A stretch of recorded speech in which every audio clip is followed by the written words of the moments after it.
शांत हो जाओ भैया, शांत हो जाओ, शांत हो जाओ, शांत हो जाइए, शांत।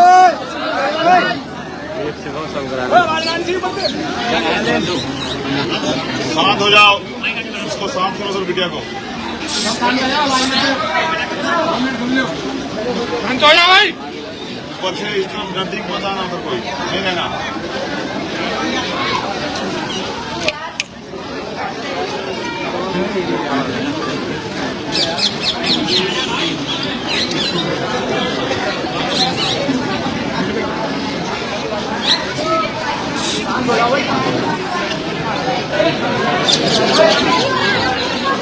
कितने लोगों की जान चली गई,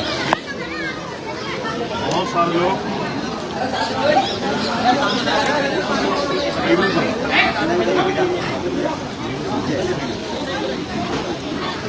लोग घायल हैं, बीमार हैं अस्पतालों में। कितने लोगों की जान गई? 123 टोटल। 123 तो वो हैं जिनका पोस्टमार्टम हुआ। भैया 750 क्योंकि सेकंदराव से मैं हूँ, सेकंदराव के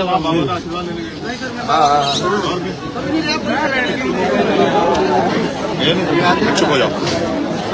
देखो अभी ना आप पे आंकड़े ना मेरे पास आंकड़े, लेकिन 123 लोग वो हैं जिनका पोस्टमार्टम हुआ।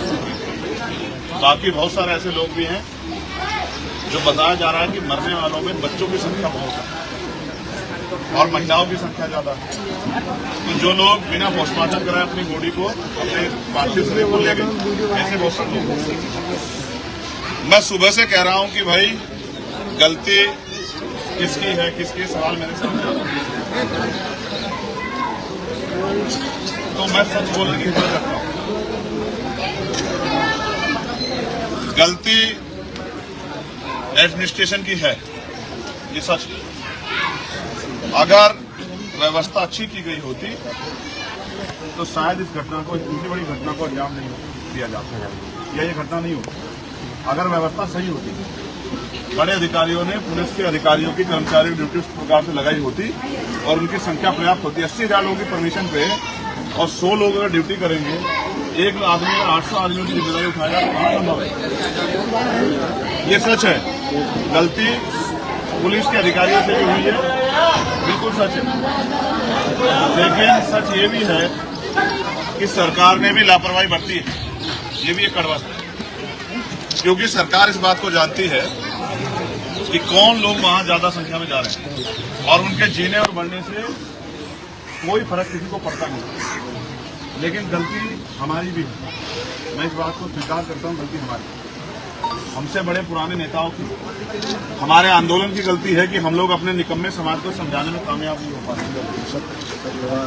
बाबा साहब का इतना बड़ा स्टैचू लगाते हो, घरों में बाबा साहब की तस्वीर लगाते हो, घरों के बाहर बाबा साहब के पोस्टर लगाते, इतने बड़े बड़े बैनर लगा रखे हैं मैंने देखे इस बस्ती में, और फिर भी इन नकली बाबाओं के पास जाते हैं। बाबा साहब अम्बेडकर के संघर्षों को भूल के और वहां जाते हो ये सोच के कि आपकी गरीबी, परेशानी, लाचारी, बीमारी, आपकी समस्या बाबा ठीक कर देंगे। और तो बताओ कितनी ठीक हुई? परमानेंटली ठीक होगी क्या? अब इतने लोगों को परेशानी नहीं है कि जितने लोग मर गए, तो कभी कोई परेशानी नहीं होगी जिंदगी में, लेकिन इनके परिवार को जो परेशानी होगी वो परमानेंट ही होगी, बहुत लंबी, जब तक ये जिएंगे। जिसने अपनी बहन खो दी, जिसने अपनी माँ खो दी, जिसने अपनी बेटी खो दी, जिसने अपना बेटा खो दिया, उनके जीवन में सदैव के लिए अंधेरा हो गया। महसूस करो, अगर हम अपने लोगों को समझाने में कामयाब हो जाते कि अपने महापुरुषों के रास्ते पर चलना है और वो लोग महापुरुषों के रास्ते पर चलते तो ये दिन थोड़ा देखना पड़ता, तो हमें अपने अंदर भी झांकना चाहिए। और इसका कारण ये है कि जब मैं पार्लियामेंट में बोल रहा था तो मैंने कहा था कि देश आजाद हुआ लेकिन धन धरती राजपाट में बंटवारा नहीं हुआ। तो जो लोग गरीब थे पिछले व्यवस्था के आधार पर, जब संविधान से जो व्यवस्था थी, वो गरीब के गरीब रहे और अमीर अमीर होते गए। तो कह रहे हैं अब उन गरीबों को अपने पैरों पे खड़ा होने के लिए तमाम तरह के संघर्ष करने पड़ रहे हैं, और ये लोकतांत्रिक जिम्मेदारी थी कि हर व्यक्ति को सुख सुविधा सम्मान मिले।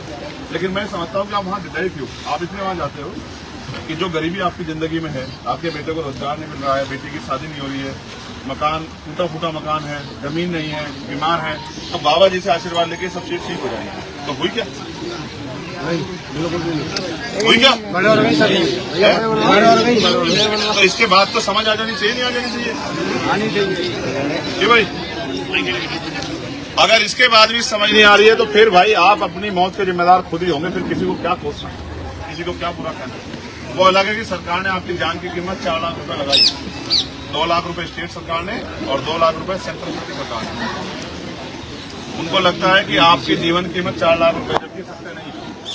मेरा ये मानना है कि कम से कम 25-25 लाख रुपए का मुआवजा सरकार को देना चाहिए, क्योंकि जो व्यक्ति पाल पोस के इसको बड़ा किया गया है और जिसके ऊपर परिवार की जिम्मेदारी टिकी है या जिससे परिवार जुड़ा हुआ है, जब वो नहीं रहा तो उसकी कमी तो कैसे पूरी नहीं हो सकती। लेकिन सरकार, मुख्यमंत्री आए थे, मुझे लगा था उनके आंसू पूछेंगे, लेकिन मुख्यमंत्री ने बात यहाँ पता लगा कि ये कौन लोग हैं जिसके साथ इतना जुल्म हुआ है। तो मुख्यमंत्री ने सोचा होगा इनकी जिम्मेदारी मेरे हक नहीं है, इनकी जिम्मेदारी तो चंद्रशेखर राज को उठानी है। अच्छा, वो क्यों उनकी मदद करे तो 2 लाख रुपए देकर साथ में चलेंगे, अल्लाह जानेंगे। ये है आपकी जिंदगी का सफर। मैं आपसे हाथ जोड़ के कह रहा हूं, अंधविश्वास पाखंडवाद में मत पढ़ो, अपने बच्चों को पढ़ाओ। वो अलग बात है कि सरकार ने रोजगार के सारे साधन खत्म कर दिए, पढ़े लिखे नौजवान बेरोजगार घूम रहे हैं। भर्ती आती है, भर्ती बाद में आती है, पहले पेपर लीक हो जाता है और जो भर्ती आ जाती है उसमें 69,000 शिक्षक भर्ती से घोटाले हो जाते हैं। लेकिन फिर भी हम पे ये रास्ता नहीं है, ये रास्ता तो हम पे इतने साल हम जो चाहते थे सदियों, तब सब लोगों ने होते, किसी ने हमारी बात नहीं सुनी। तो बाबा साहब अम्बेडकर ने हमें रास्ता दिखाया, भगवान बुद्ध ने हमें रास्ता दिखाया, सदगुरु रविदास जी ने, गुरु नानक देव ने हमें रास्ता दिखाया, गुरु कबीर ने हमें रास्ता दिखाया। लेकिन वो रास्ता ये नहीं है जो जिस रास्ते पे आप जा रहे हैं। तो पहले तो हमारे यहाँ वैचारिक लोग थे, आंदोलन थे, समझाया जाता था, सिखाया जाता था, जागरूक किया जाता। अब तो बंद हो गया सब कुछ। और मैं तो आज की नौजवान पीढ़ी को हंस रहा हूँ, तुम कैसे भेजे देते हो माँ को, वहां भेजे थे, कैसे माँ मानती नहीं, अब कैसे मनाओगे माँ को? अपनी जिम्मेदारी को अदा करो। सिर्फ मेरे आने पे घूमने से या नारा लगाने से काम नहीं चलेगा। समाज में बैठ के समाज को जागरूक करो। जब तक आप जमीनी स्तर पे समाज को जागरूक नहीं करोगे तो जयंती बनाने से कुछ नहीं हुआ। जितने बड़े बड़े बैनर लगाए, अलग अलग बैनर लगाए, अलग अलग कमेटी बनाई, क्या हुआ उससे? लेकिन फिर भी जाता हो वहीं रहे हो। आपको बाबा के रास्ते पे नहीं, डॉक्टर बाबा साहब अम्बेडकर के रास्ते पे चलना होगा। अगर आपको अपनी जिंदगी में उतारना है, आपको अपनी गरीबी, बेबसी, लाचारी, परेशानियां, बीमारियों का इलाज करना है, तो आपको अपनी सामाजिक जागरूकता बढ़ानी पड़ेगी और राजनीतिक ताकत भी बनानी पड़ेगी। और आप नहीं कर पाओगे ऐसा तो फिर कोई परिवार जाएगा बाबा के पास, और बाबा के पास जाने के बाद बाबा से क्या उम्मीद करेगा कि जीवन बदल जाएगा। और मैं तो ये जो मीडिया के साथ इनके माध्यम से कहना चाहता हूँ, बाबा जी को, ये वाले बाबा जी, अपने वाले बाबा जी, उनके विचार तो हम पे हैं। ये जो बाबा जी यहाँ वाले, कि अगर वास्तविकता में इनके जैसी हो तो इनको कम से कम 1-1 करोड़ रुपए का मुआवजा अपनी तरफ से दोगे। आप जान सकते, जिनके परिवार का सूरज छिप गया है उनको कम से कम 1-1 करोड़ रुपए का मुआवजा दो, तब तो मैं मानूँ कि आप इनके जैसे, क्योंकि ये आप ही के नाम पे तो गए थे वहां। और अगर आप ऐसा नहीं करते तो ये माना जाए कि आप भी इनसे कोई प्रेम नहीं रखते। तो मैं आपसे अपील करता हूँ, ये जो मेरी माएँ बहनें बैठी हैं, ये आप खुलने बात है, मैं अपने इसकी थोड़ी डिस्टर्ब कर रहे हो, इसका खामियाजा फिर भुगत दोगे भाई। मैं आपसे हाथ जोड़ के कह रहा हूँ, अपने बच्चों को शिक्षा के रास्ते में लेकर और इस अंधविश्वास पाखंडवाद से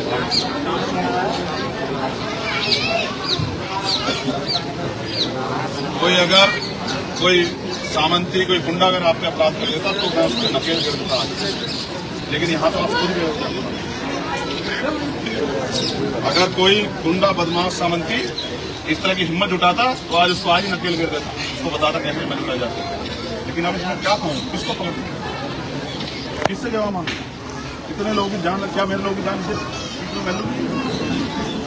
कितने लोग चले गए हैं? एक जानवर मरता तो भी बवाल हो जाता, इतने लोग मरे हैं, किसी को फर्क नहीं पड़ रहा। मैं आपसे तो अपील कर सकता हूँ, नौजवान साथी खड़े, कम से कम एक बार ऐसी जगह जाने से पहले एक बार इनकी तरफ भी देखा करो जिन्होंने अपने चाचा बच्चे कुर्बान कर दिया हमारे लिए, जिन्होंने अपना पूरा परिवार कुर्बान कर दिया हमारे लिए, और हम अपना परिवार कुर्बान कर रहे हैं बाबाओं के लिए। तो फिर हमारा कैसे उद्धार होगा भाई? ये कुरीतियां जो हमारे समाज में घुस रही है, नशा हो किसी भी तरह का, और ये अंधविश्वास पर से बाहर निकलोगे। आपकी मुक्ति का रास्ता शिक्षा, सामाजिक जागरूकता, सत्ता से होकर निकलेगा, इसके खिलाफ कोई रास्ता नहीं। जब आपके बच्चों को रोजगार नहीं मिलेगा, उनकी जेब में पैसे नहीं, कैसे बदल जाती घरों की स्थिति। इसलिए मैं आपसे हाथ जोड़ कर अपील करता हूँ, परिवारों के लिए तो मैं सभी का प्रोटेक्ट कर सकता हूँ। मेरे हाथ में नहीं था मेरे को जितना, अगर मेरे हाथ में ताकत होती तो मैं करके दिखाता 1 करोड़ रुपये परिवारों। और जिन्होंने ये किया है, जो भी इसमें साबित कोई ऊपर कोई हो चाहे, आज उन सबको जो है उन पर कार्रवाई करके साबित कर दिखाता तो मैं एक तरह से जो गरीबों की जान को खिलवाड़ किया। अगर उचित व्यवस्था होती, जैसे एक मुझे एक अधिकारी ने मुझे बताया कि भैया पंडाल में कोई घुस नहीं सकता, तो ये तो घटना भी बाहर हुई, तो बाहर व्यवस्था क्या थी? 80,000 लाख 2 लाख लोगों की जिम्मेदारी पर कितने लोग लगाएंगे व्यवस्था? ये फेलियर है सरकार का, एडमिनिस्ट्रेशन का, पुलिस के बड़े अधिकारियों का। और अगर गाज भी गिरेगी तो उन पे गिरेगी, विचारों पे, इंस्पेक्टर पे, सीओ पे, दरोगा पे, हेड कांस्टेबल पे। लेकिन जी जो अधिकारी दफ्तर में बैठ के ऑर्डर करते हैं उन पे नहीं गिरेगी गाज।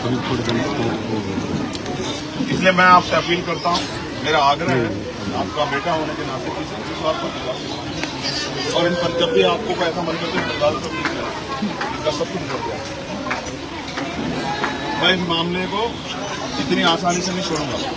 मैं इस मामले को पार्लियामेंट में उठाऊंगा और सरकार से जवाब मांगूंगा। सरकार बच नहीं सकती, सरकार भाग नहीं सकती। और जो भी दोषी होगा, इनकी जांच में इसलिए देर से आया कि पहले शांत हो जाने दो, थोड़ा सा पता लग जाए क्या क्या हो रहा है। जो इनकी जांच का बंद कर देते हैं, उसको भी हम लोग जो है स्टडी करेंगे। और अगर हमें कहीं भी कोई कमी लगेगी तो फिर हम जो है पार्लियामेंट के जरिए इसकी पुनः जो है हर तरह से जांच करा के और अपने लोगों को रिलीज दिलाने का कोशिश। 2-4 लाख रुपए में तो एक बच्ची की शादी भी नहीं होती। कैसे मुख्यमंत्री को लगा कि 2 लाख रुपए में जीवन पूरा हो जाता? एक तरफ 50 लाख रुपए का मुआवजा देते हो लखनऊ में, और दूसरी तरफ यहाँ 2 लाख रुपए का मुआवजा देते हो। ये है सबका साथ, सबका विकास। जातवाद को करना। हाँ, सच है कि जाति धर्म देख के, और मुख्यमंत्री जी तो आपको परिवार मानते हैं, अपना परिवार बताते हैं, लेकिन क्या हुआ? जाति आड़े आ गई क्या? जी 2 लाख रुपए बांटने की क्या आड़े आ गया? इस सच को आप भी मान लो, इस सच को आप भी मान लो कि उनके जरिए आपको बतानी है। मैं इन परिवारों के प्रति आपको सोचने की प्रार्थना करूंगा कि उनको ये दुख सहने की शक्ति मिले और वो अपने पैरों पर खड़े हो जाए। ऐसी मैं प्रार्थना करूंगा, मैं प्रयास करूंगा कि सरकार इनको उचित मुआवजा दे। इसके लिए भी हम भरसक आवाज उठाएंगे। लेकिन मैं आपसे आग्रह कर रहा हूँ, आपकी जिंदगी की कीमत है, अगर किसी और के लिए भी आगे बैठेंगे तो भाई अपनी जिंदगी की कीमत समझे और अनुसार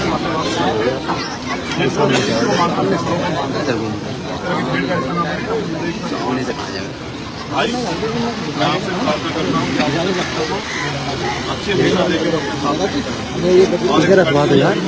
आज भी हमेशा हम लोग समाप्त। मैं महेंद्र जी से कहूँगा, तो महेंद्र सिंह जी के वो इन परिवारों के साथ आते जाते रहे, इन परिवारों के दुख सुख में शामिल रहे और इनको अपनी टीम भेज के यहाँ की एडवाइस करने का काम करें। ठीक है, जो है